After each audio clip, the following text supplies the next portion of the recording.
Puji Tuhan. Selamat pagi Bapak Ibu Saudara yang diberkati Tuhan. Kita bersyukur kepada Tuhan masih berikan kesempatan untuk kita mendengarkan renungan firman. Tapi sebelumnya mari kita dengarkan pujian penyembahan kepada Tuhan.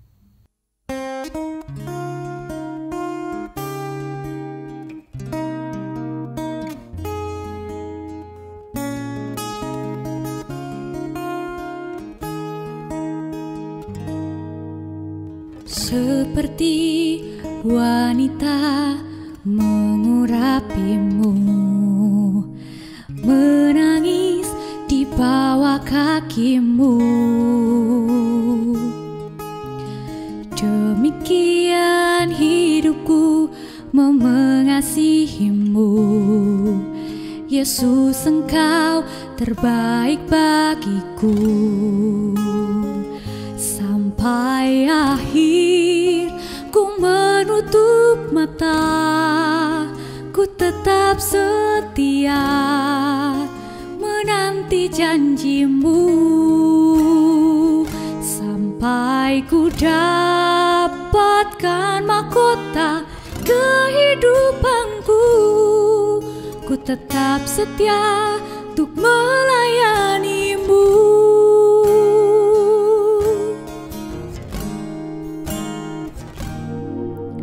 Seperti wanita mengurapimu, menangis di bawah kakimu. Demikian hidupku mau mengasihimu, Yesus, Engkau terbaik bagiku. Sampai akhir ku menutup mata, ku tetap setia menanti janjimu. Sampai ku dapatkan mahkota kehidupanku, ku tetap setia untuk melayanimu. Ku bersyukur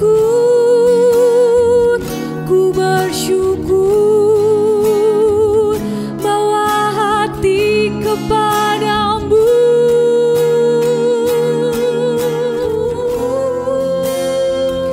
Sampai akhir ku menutup mata, ku tetap setia menanti janjimu. Dapatkan mahkota kehidupanku, ku tetap setia, ku tetap setia, ku tetap setia untuk melayanimu.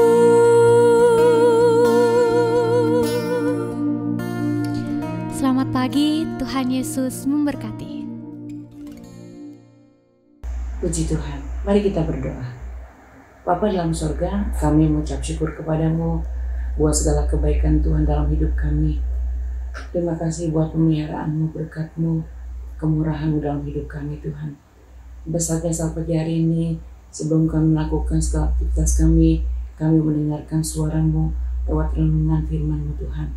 Biarlah firman-Mu menjadi kekuatan dalam hidup kami. Kasih Bapa, kami sambut firman-Mu dalam nama Tuhan Yesus. Haleluya. Amin. Puji Tuhan. Renungan firman Tuhan saat pagi hari ini, judul atau tema, Ku Mau Selalu Dekat.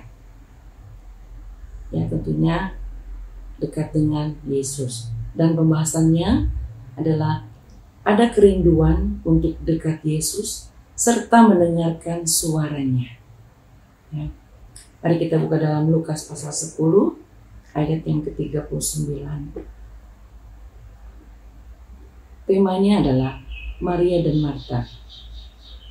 Ketika Yesus dan murid-muridnya dalam perjalanan, tibalah ia di sebuah kampung.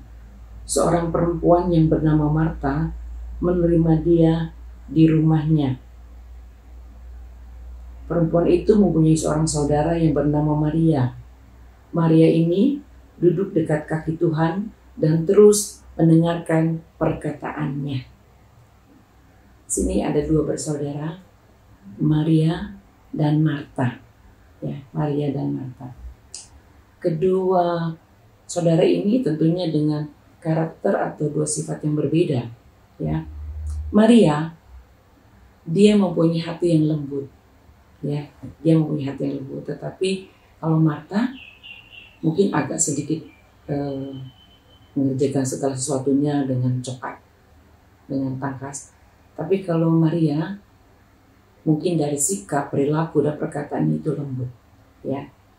Dalam ayat ini dikatakan, ketika Yesus dan murid-muridnya dalam perjalanan, tibalah ia di sebuah kampung. Ya. Seorang perempuan yang bernama Marta menerima di rumahnya. Jadi yang pertama kali menerima Yesus adalah Marta. Ya.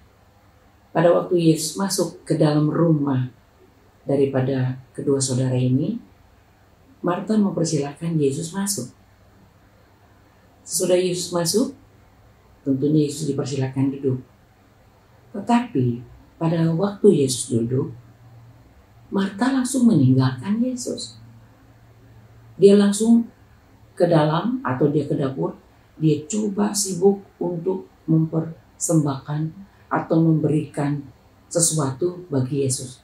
Tentunya yang bisa dimakan. Dia pergi ke dapur, dia pergi memasak.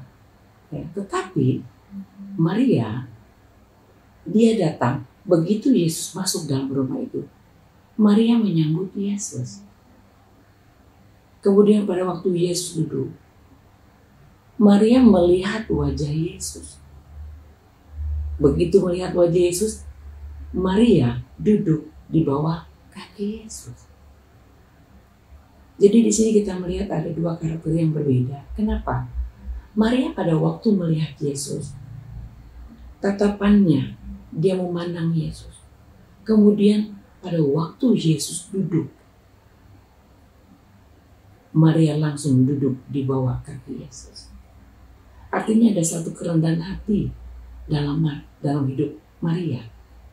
Bagaimana cara dia menerima Yesus di rumahnya. Dia menghampiri, kemudian dia merendahkan diri di bawah kaki Yesus. Tentunya dua sikap yang berbeda ini kita butuhkan. Dan Marta, dia menyediakan makanan atau hidangan untuk Yesus makan. Dan itu tidak salah, saudara. Tapi yang menjadi masalahnya adalah ketika Yesus datang di rumah itu, Marta meninggalkan Yesus. Dia pergi kemana? Ke dapur. Dia menyediakan segala sesuatu. Untuk apa? Untuk Yesus makan.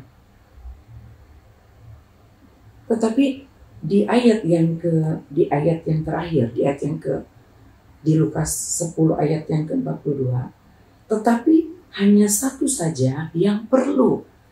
Maria telah memilih bagian yang terbaik, yang tidak akan diambil daripadanya. Artinya, Maria mempersiapkan kehidupannya kepada kekekalan.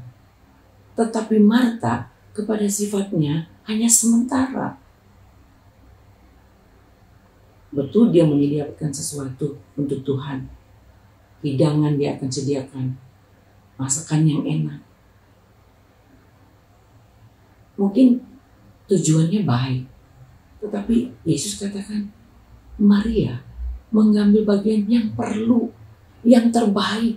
Jadi bukan baik saja, yang terbaik. Artinya apa? Maria tahu apa yang menjadi kesukaannya Tuhan. Tuhan mau kita datang kepada Tuhan. Ada satu kerendahan hati. Dan mendengarkan suara Tuhan. Dan menurut Maria itu perlu dalam kehidupannya. Untuk menjalani kehidupannya sebagai anak Tuhan. Kadang kita diperhadapkan dengan hal seperti ini. Misalkan ada satu contoh, ada event yang besar, ada sebuah perayaan Natal. Bukankah kita disibukkan dengan sesuatu yang kita akan tampilkan, bukan? Dan kita akan bekerja keras. Kita akan buat sedemikian rupa supaya apa yang kita berikan itu yang terbaik, bagus, indah. Tapi kadang-kadang kita lupa yang menjadi pusat perhatian kita siapa. Kita sibuk dengan yang kita akan berikan. Tetapi yang Tuhan mau di sini adalah Maria mengambil bagian yang terbaik. Dia duduk di bawah kaki Yesus. Dia datang kepada Yesus dengan satu kerendahan hati. Ada satu kerendahan hati. Beda dengan Marta. Ketika Yesus masuk dalam rumahnya, dia tinggalkan Yesus.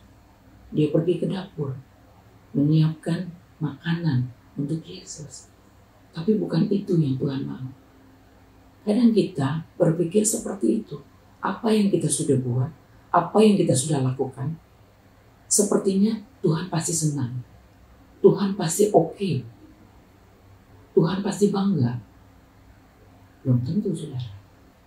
Di ayat ini dikatakan, ada satu perhatian yang khusus Yesus terhadap Maria. Di ayat yang ke-42. Tetapi hanya satu saja yang perlu.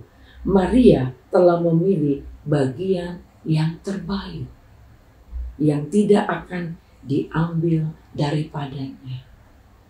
Artinya Maria sedang mengambil bagian untuk hidup kepada kekekalan.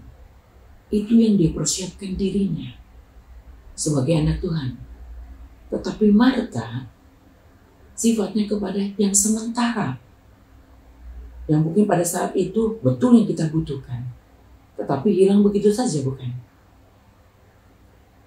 Memang kita perlu makan, kita perlu pakai, tetapi bukan itu yang Tuhan mau.